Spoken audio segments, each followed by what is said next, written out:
बढ़ती हुई जनसंख्या और खाद्यान्न उत्पादन के बीच यदि संतुलन स्थापित नहीं किया गया तो सबसे बड़ी समस्या भुखमरी की समस्या उत्पन्न हो सकती है। और इसी समस्या के संबंधों को देखते हुए माल्थस ने कहा था कि जनसंख्या वृद्धि और खाद्यान्न उत्पादन के संबंध में अंगणितीय और ज्यामितीय संबंध है और इसके बीच संतुलन स्थापित नहीं करने से भुखमरी की समस्या पैदा हो सकती है। इसी कारण हरित क्रांति के जन्मदाता नॉर्मन बोरलांग ने इस समस्या के निदान करने के लिए बहुत ही कारगर प्रयास किए, जिससे यह समस्या काफ़ी हद तक सॉल्व हो गई। इसके बाद भारतीय हरित क्रांति के जन्मदाता डॉक्टर एम.एस. स्वामीनाथन ने किसानों द्वारा उत्पादन की गई वस्तुओं को सही मूल्यों का निर्धारण करने के लिए एक सलाह दिया और कहा कि लागत मूल्य और उस पर 50% प्रॉफिट के द्वारा एमएसपी का निर्धारण किया जाता है। इससे किसानों को काफ़ी लाभ होगा।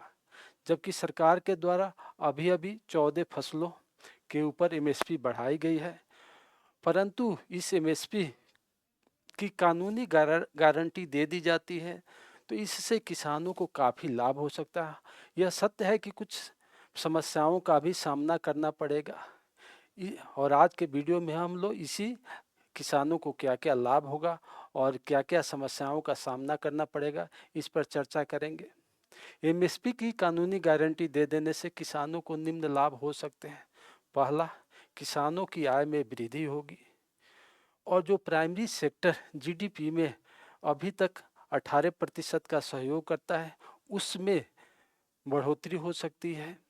साथ ही साथ सरकार और बिचौलिया और एवं व्यापारियों के बीच एक प्रतिस्पर्धा होगा, यानी कंपटीशन होगा और किसानों को उससे एमएसपी से ज़्यादा मूल्य मिलने की संभावनाएं बढ़ जाएगी। साथ ही साथ किसानों को अपने वस्तुओं को बेचने का विकल्प मिलेगा और वह एमएसपी से ज़्यादा मूल्य पर किसी अन्य व्यक्ति को बेच सकता है, क्योंकि गारंटी होने के कारण उसे कम मूल्य पर वह वस्तुओं को नहीं बेच सकते। दूसरा लाभ, एमएसपी की कानूनी गारंटी मिलने से किसान ज़्यादा से ज़्यादा वस्तुओं का उत्पादन करेगा और जितनी वस्तुओं का उत्पादन करेगा भारत सरकार के द्वारा उस वस्तुओं को निर्यात किया जा सकता है।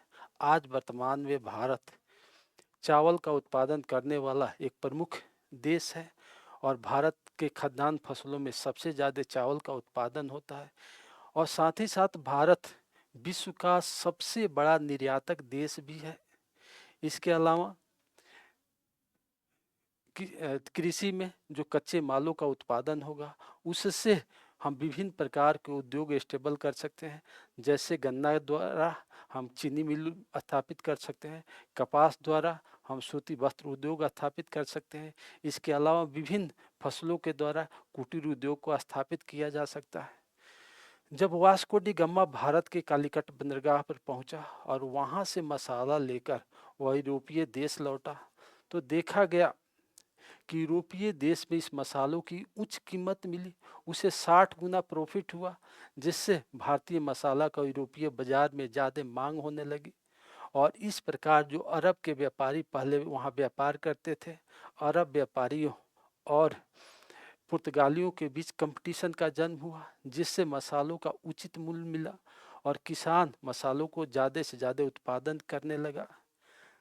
तीसरा लाभ, किसानों की आय में वृद्धि होगी, जिससे किसानों की परचेजिंग पावर बढ़ेगा और किसानों की परचेजिंग पावर बढ़ने से भारत की जितनी भी मल्टीनेशनल कंपनियां हैं वह मल्टीनेशनल कंपनी ज़्यादा से ज़्यादा वस्तुओं का उत्पादन करेगी और वह लोकल बाज़ार तक पहुंचेगा और इस प्रकार से वहां पर उस वस्तुओं को किसान आसानी से खरीद पाएंगे और इस प्रकार से सरकार को भी काफ़ी जीएसटी मिलेगा। औद्योगिक क्रांति यानी इंडस्ट्रियल रिवोल्यूशन के फलस्वरूप ब्रिटेन में बहुत ज़्यादा वस्तुओं का उत्पादन हुआ और भारत के बाजार के साथ साथ विश्व के अन्य देशों के बाजार में भी स्थापित होते चले गए। चौथा, भारत आज वर्तमान में भारत के जनसंख्या का 50% लोग किसान कृषि पर निर्भर है। किसी किसी राज्यों में यह संख्या 75% तक है। यदि वहाँ पर सही एमएसपी का निर्धारण हो जाता है, एमएसपी की गारंटी दे दी जाती है, तो किसान उसे ज़्यादा उत्पादन करेगा और वहाँ पर रोजगार की संभावनाएं, स्वरोजगार की संभावनाएं ज़्यादा बेहतर हो जाएगी और इस प्रकार वह वहीं पर कार्य करने लगेंगे। नेक्स्ट, गाँवों से शहरों की तरफ पलायन रुकेगा और लोग गांव में ही अपने रोजगार स्वरोजगार करने लगेंगे और पलायन रुकने के कारण शहर की डेंसिटी कम होगी और शहर विभिन्न समस्याओं से ग्रसित नहीं होगा। नेक्स्ट, बाजार के बीच संतुलन स्थापित होगा। यदि बाजार के बीच किसी वस्तुओं की किल्लत होती है तो सरकार के द्वारा उस वस्तुओं को बाजार में उपलब्ध करा दिया जाएगा। नेक्स्ट, वस्तुओं को के रख रखाव के लिए एफसीआई द्वारा विभिन्न प्रकार के कठोर कदम और कारगर कदम उठाए जाएंगे जिससे वहां नौकरी की संभावनाएं बढ़ेगी। इसके अलावा विभिन्न वस्तुओं के रख रखाव के लिए कोल्ड स्टोरेज स्थापित होंगे और वहां स्वरोजगार के अवसर डेवलप होंगे। इस प्रकार से नए शहर, नए बाजार की उत्पत्ति होना शुरू हो जाएगा। इसके अलावा व्यापारियों को नियंत्रित करने में सरकार एक कारगर कदम उठाएगी और व्यापारी वर्गों द्वारा बाजार को अपने नियंत्रण में नहीं रखा जा सकता और इस प्रकार मुद्रा स्फीति बढ़ने की संभावनाएं कम हो जाएगी और सरकार अपने निगरानी में इन सारी तथ्यों को बेहतर तरीके से स्थापित कर सकती है। तो इस प्रकार से एमएसपी की कानूनी गारंटी देने से किसानों को निम्न लाभ हो सकते हैं। हाँ, यह सत्य है कि किसानों को कि एमएसपी की कानूनी गारंटी देने से कुछ समस्याओं का अभी सामना करना पड़ेगा।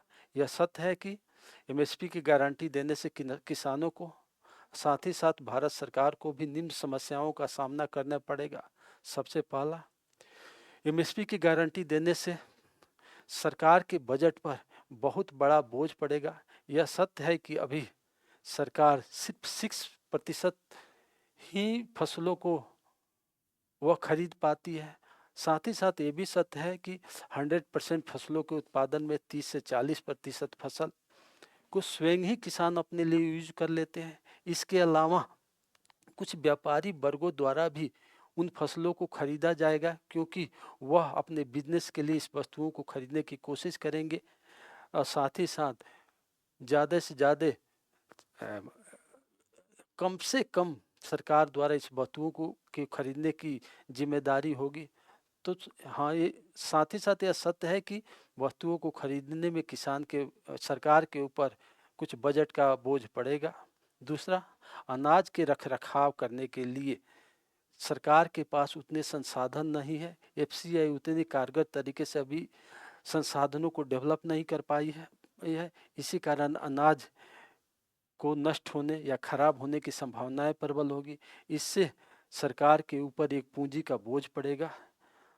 नेक्स्ट, किसान अशिक्षित या साक्षर है, वह ज़्यादा से ज़्यादा उस वस्तुओं को उत्पादन करने की कोशिश करेगा जो मार्केट में सरल तरीके से बिक जाएगा। इससे मिट्टी की उर्वरता चली जाएगी। जिस तरीके से औपनिवेशिक सत्ता के दौरान बिहार के चंपारण में नील की खेती की जाती थी, जिससे औपनिवेशिक सत्ता विवश किसानों को विवश करता था और उसके उत्पादन के कारण मिट्टी की उर्वरता समाप्त हो जाती थी।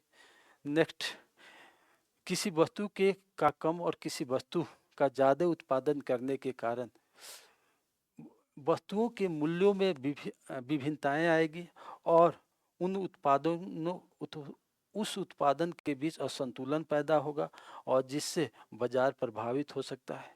नेक्स्ट, गैर एमएसपी वाले वस्तुओं के उत्पादन किसानों के द्वारा नहीं किया जाएगा क्योंकि एमएसपी के निर्धारण नहीं होने के कारण उसके सही मूल्यों का निर्धारण बाजार में कभी हो पाएगा, कभी नहीं हो पाएगा। परंतु ये भी सत्य है कि खुले बाजार में प्रतिस्पर्धा के द्वारा उस वस्तुओं को बेचने से किसानों को ज़्यादा लाभ की संभावनाएं होगी और कम हानि की संभावनाएं होगी।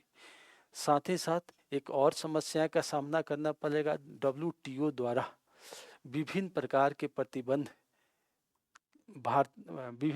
प्रतिबंध भारत सरकार के ऊपर लगाए गए हैं और इस प्रतिबंधों का सामना करना पड़ेगा, जिसके कारण हम विश्व के बाजार से अलग थलग पड़ सकते हैं। इस प्रकार देखा जाए तो एमएसपी के निर्धारण करने से किसानों को ज़्यादा लाभ और कुछ भारत सरकार या कुछ हानियां हो सकती है। अतः हमें सोच समझ करके इस निर्णय पर पहुंचना पड़ेगा कि यदि एमएसपी की कानूनी गारंटी दी जाती है तो इससे क्या लाभ और क्या हानि हो सकता है। जय हिंद।